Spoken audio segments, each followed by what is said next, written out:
දරුවනේ දෙවොල් මඩු ශාන්ති කර්මයේ උපත් කතාව කුමක්ද? යන්න මේ වීඩියෝ එක ස්කිප් නොකර බලන්න. මම නොතේරෙන තැන් පැහැදිලිතා කරන්නම්.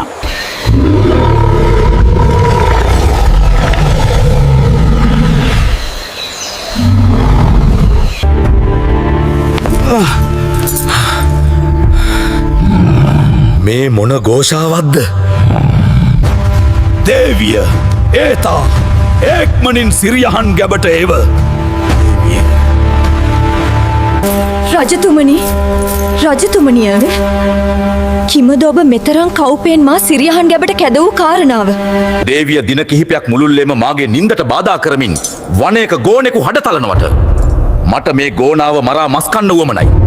වහාම රාජ සභාව රැස් කරන්න කටයුතු සූදානම් කරන්නයි මහ එමතිට පණිවිඩයක් යවන්න. එසේ ස්වාමීනි.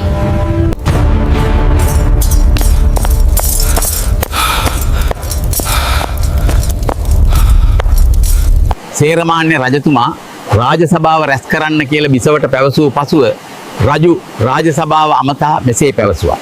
දින කිහිපයක් තිස්සේ මගේ නින්දට බාධා කරමින් වනයක ගෝනෙක් මොරදෙයි.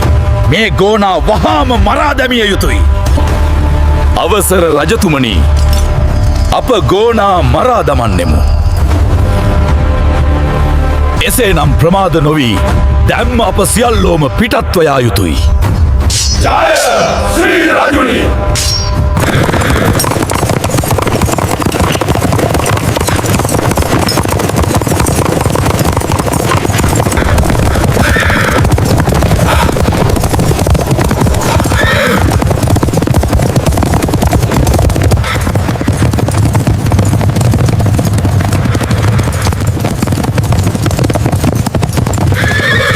ඔන්න එක පස්සේ මේ රජතුමා ඇතුළු පිරිස මේ ගෝනාව මරා දැමීමට වනයට පිටත් වුණා.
අවසානයේදී මේ සේරමාන්‍ය රජතුමා තමාගේ අතින්ම මේ ගෝනාව මරා දැමුවා.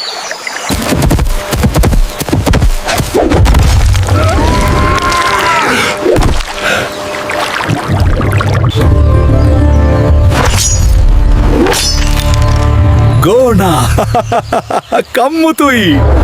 මාගේ නින්දට බාධා කළ මේ ගෝනා අද මාගේ අතින්ම විනාසයි. රජවාසලට මේ ගෝනකුණ රැගෙනේව.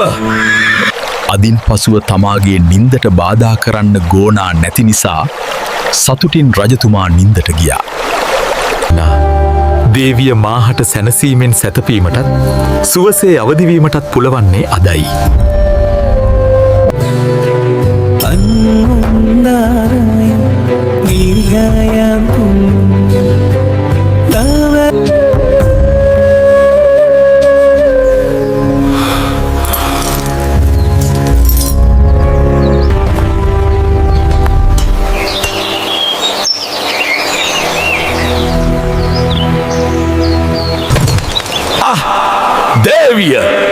දේවිය විගසමෙහි පැමිණ සිටින්න.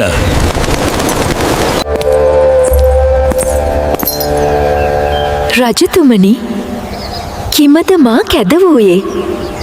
රජතුමාගේ පුරුද්දක් තිබුණා. උදේට තමාගේ උයනට ගොස් මහනෙල් මලක් කඩා සුවද විදීමට. ඔද ලස්සන දවසක් කරන්න මා සුපුරුදු ලෙසම උයන වෙත යෑමට අසු සූදානම් කරන්නයි මහ ඇමතිට පවසන්න දේවිය. උයන වෙත සැපත්වීම සඳහා අසු සූදානම්. රජතුමනි.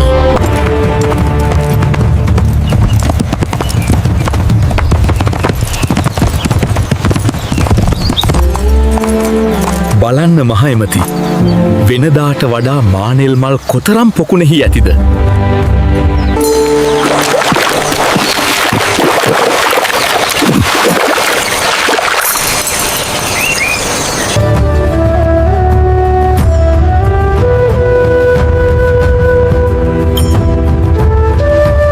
අවසාන චේතනාවේදී රජතුමා කෙරෙහි කෝපසිතින් මියදුණු ගෝනා රජුගේ මහනෙල් මල් විලෙහි මැඩියකු වී ඉපදුනා.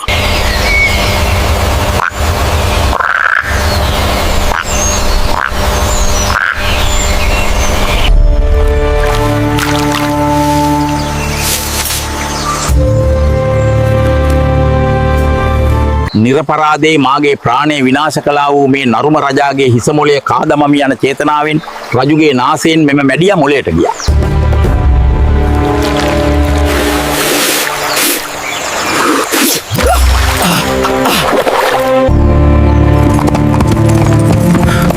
අහෝ රජතුමනි, ඔබට කුමක් හෝ කරදරයක්ද? වෙමගින් රජතුමාට මහා දරුණු හිසේ වේදනාවක් හටගත්තා.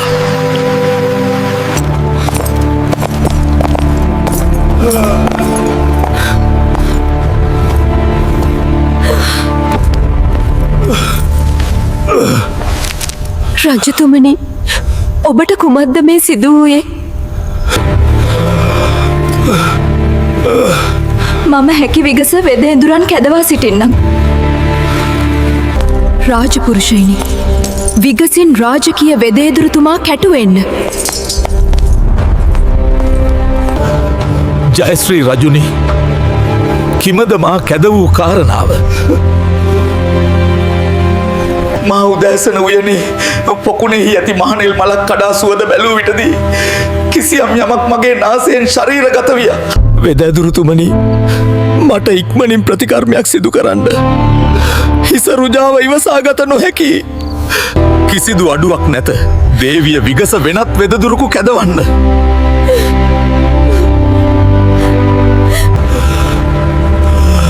බියවිය යුතු නෑ රජතුමනි.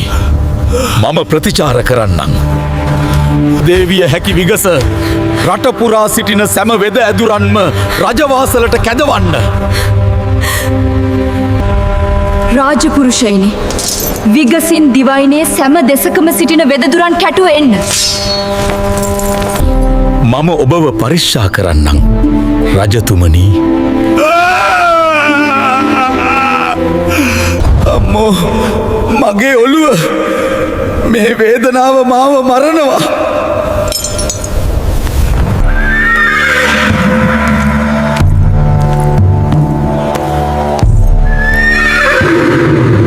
දෙවියනේ, මගේ ඔළුව රිදෙනවා. මිත්ත වේදන බැරෙන්න.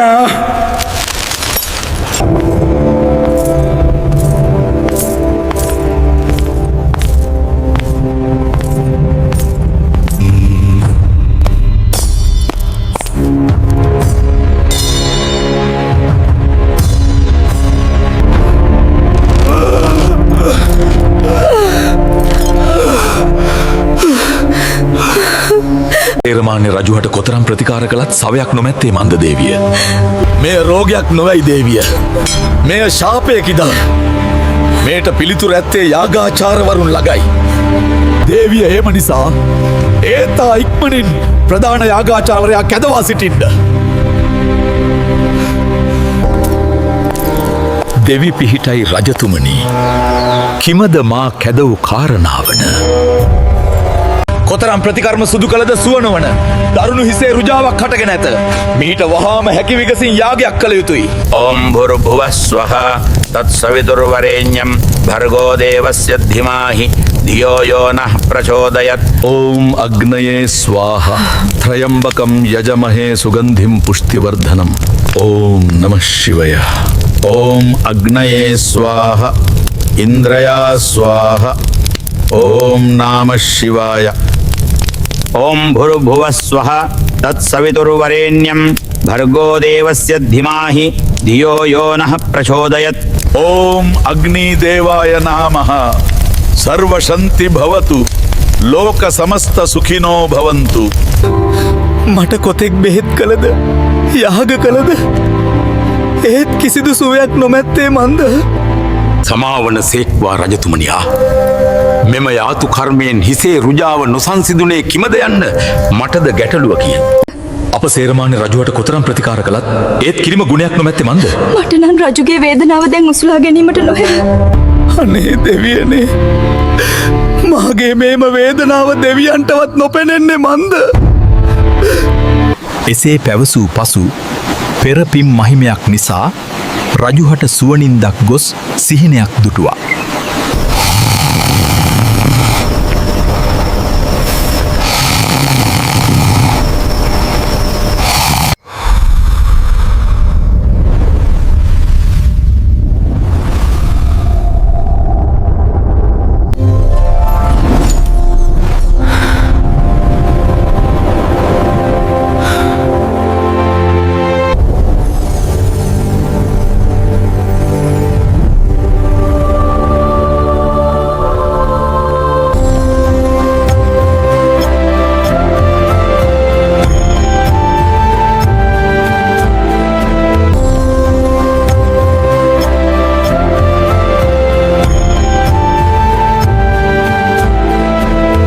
රජතුමා සිහිනය දැක බියට පත් වෙලා බිසව කැදවා සිහිනය විමසන්න පඩිවරු කැදවන ලෙස අණ කළා.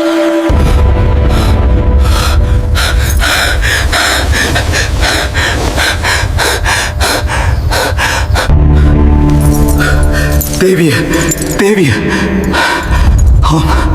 විගස පැමිණෙන්න මම ස්වප්නයක් දුටුවා හල ඒක විමසීමට පඩිවරුන් කැදවන්න එසේය ස්වාමීනි.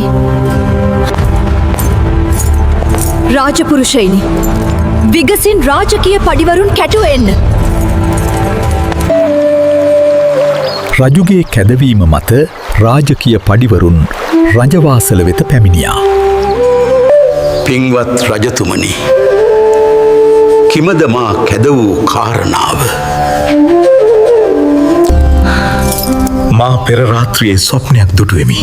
ස්වාමීනී ඔබ දුටු ස්වප්නය කුමක්ද?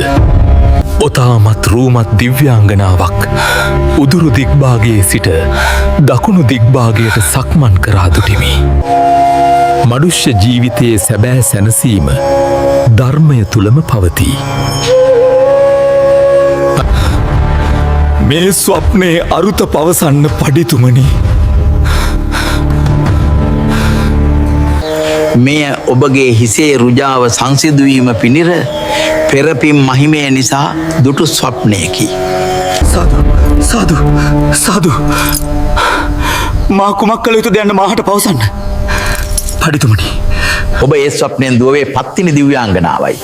උතුම් පත්තිනි දෙවියන් වෙනුවෙන් යාගයක් කිරීමෙන් මේ සුවනෝන හිසේ රුජාව සුවවේවි රජතුමනි. තදින් බුද්ධාගම පවත්නා රටකට ගොස් උතුම් පත්තිනි දෙවියන් වැදපුදා උන්වහන්සේට පුජෝපහාරයක් කළ යුතුයි. එමගින් ඔබගේ මෙම සුව නොවන හිසේ රුජාව සුවවනවාමයි. ශ්‍රී ලංකාද්වීපය සඳහා පිටත්වීම සඳහා රජතුමා සේන සංවිධානය කරා. නැව්වලට බදු පටවමින් වරාය වෙත පියමැන්නා. ශ්‍රී ලංකාවේ වත්තල් තොට නම් වරායට ගොඩ බහින්න රජතුමා තීරණය කළා. කීයක් යනවද තව? මට හරි මහන්සි. තව ටික දුරංගි. ඔසන්ඩ.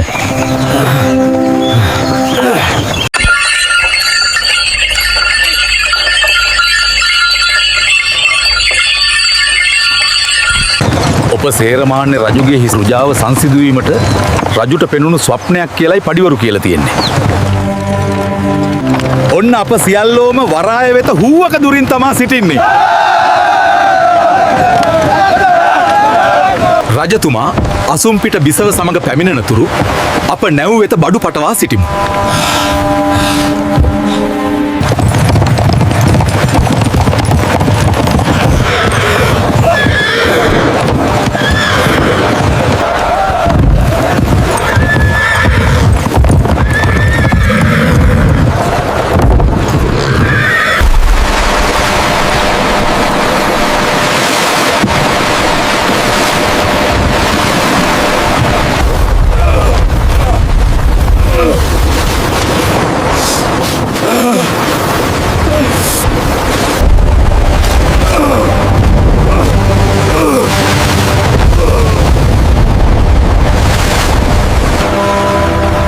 රජතුමනි අප ශ්‍රී ලංකාදීපයට ඉතා ආසන්නයි.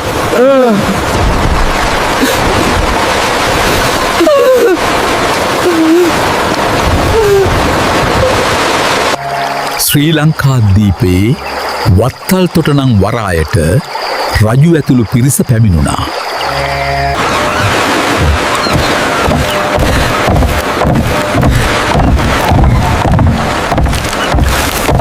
ආයුබෝවේවා රජතුමනිදාම්. කොයි බදැයි ඔබ වහන්සේ ඇතුළු පිරිස පියමනින්නේ. සේරමානි රජතුමා තමාට ඕන ඉපත පිළිබඳව ගැල්කරුවන්ට ප්‍රකාශ කිරීමෙන් පසුව ගැල්කරුවන් කැලණි විහාරස්ථානය ප්‍රථමයෙන් වන්දනාමාන කොට නවගම ප්‍රදේශයට රජතුමා රැගෙන එන බවට පොරොන්දු වුණා.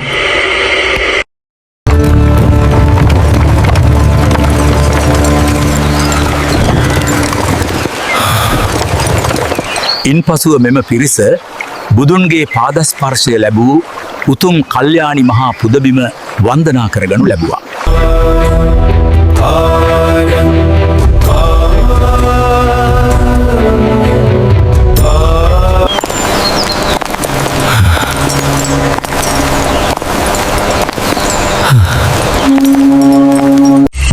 සේරමාන රජය ඇතුළු පිරිස කල්යාණි පුදුබිම වන්දනා කිරීමෙන් අනතුරුව උතුම් වූ පත්තිනි දෙවියන් වන්දනා කිරීම සඳහා නවගමුව ප්‍රදේශයට පිටත්ව ගියා.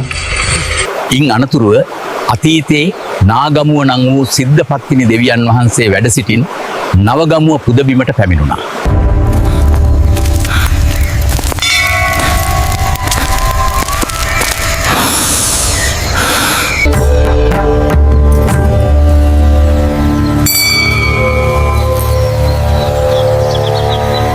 දේවිය අප විගස ඇදුරන් හමුවිය යුතුයි. යහපති ස්වාමීනි, අප විගසින් හමුවෙමු.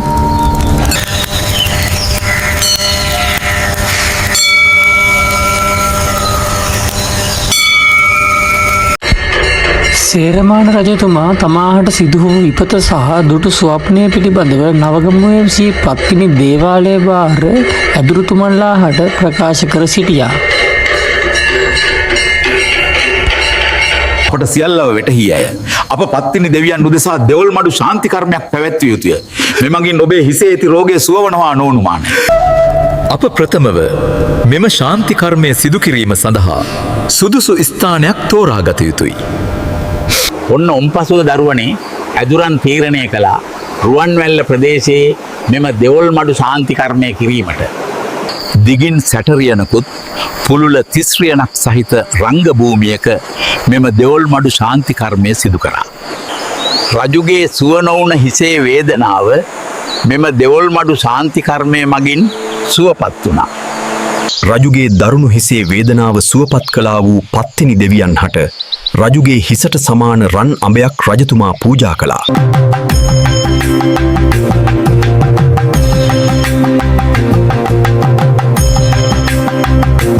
රජුගේ හිසේ වේදනාව සුවපත් කළ පත්තිහිනි දෙවියන් හට බිසවද මෙන්න මේ විදිහට පූජාවක් සිදු කරා.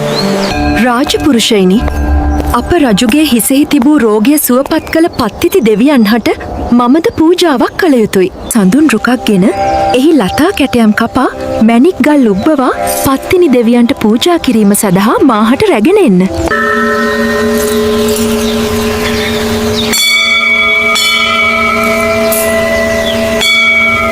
බිසව විසින් පූජා කළ නම් කප බිසෝ කප ලෙසත් අද්‍යතනයේ දෙවොල් මඩු ශාන්ති කර්මයේ මෙම චාරිත්‍රය සිදු කරන බවත් පවසන්න ඕනේ. උතුම් පත්තිනි දෙවියන් මතු බුදු වේවා.